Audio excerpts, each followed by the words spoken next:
Hi everyone, it's great to see you. I'm back here with another window box to be planting up, and this is a gorgeous window box.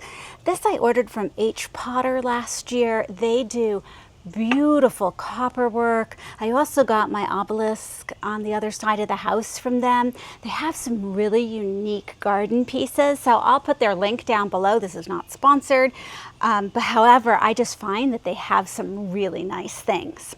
This is a 48-inch length window box, so it's giving me quite a bit of space to work in. I'm going to replicate what I did on the shed using the same plants, but a few more of them to fill in.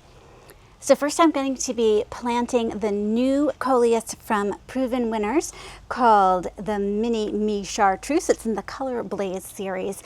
And this particular Coleus says it can be planted in sun or shade. So yes, the window boxes near the shed are shady.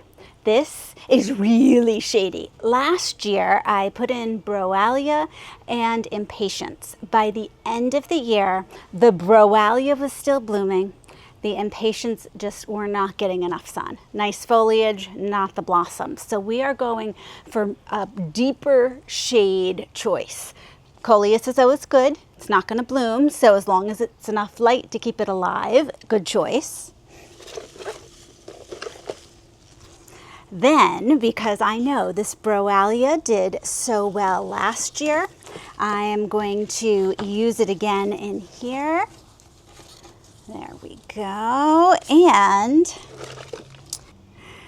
I'm also going to try using tuberous begonias here. Now, my guess is it's not going to be enough light for these, in which case they will stop blooming and I'll just end up with foliage like I did for the Impatience last year, but I think it's worth a try.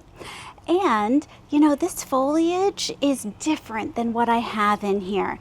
It's bigger leaves, darker, fuzzier texture. So I figure, well, at least I'm adding a little different element in here. And I'm just going to do 2 of these.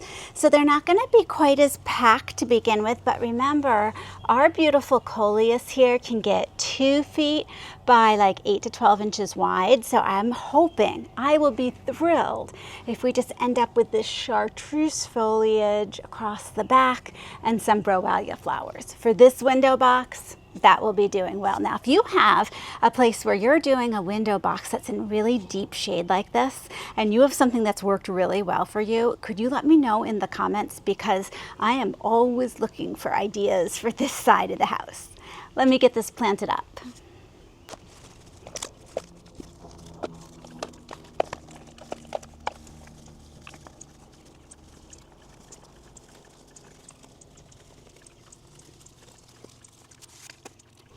This looks pretty cute already. So we have a little color over here, but we have a lot of brightness. This chartreuse green, I think, is going to just liven up this area. Now, this window box is not on drip. Maybe one day I will have it on drip. However, we just got a hose link for this side of the house, which is going to be a godsend. I have to say, I never thought that I would be really happy about hoses, but the hose link, once again, not a sponsor, but it makes it so much easier.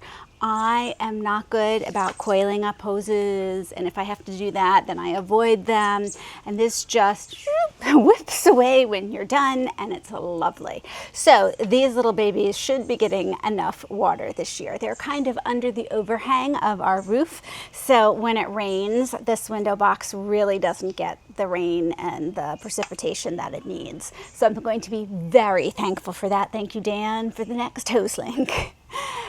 And thank you all so much for joining me. We have over 500 videos posted now, and we just love sharing our garden with you. If you could take a moment to like and subscribe, we would really appreciate it. Thank you so much for joining me, and I'll see you in the next video.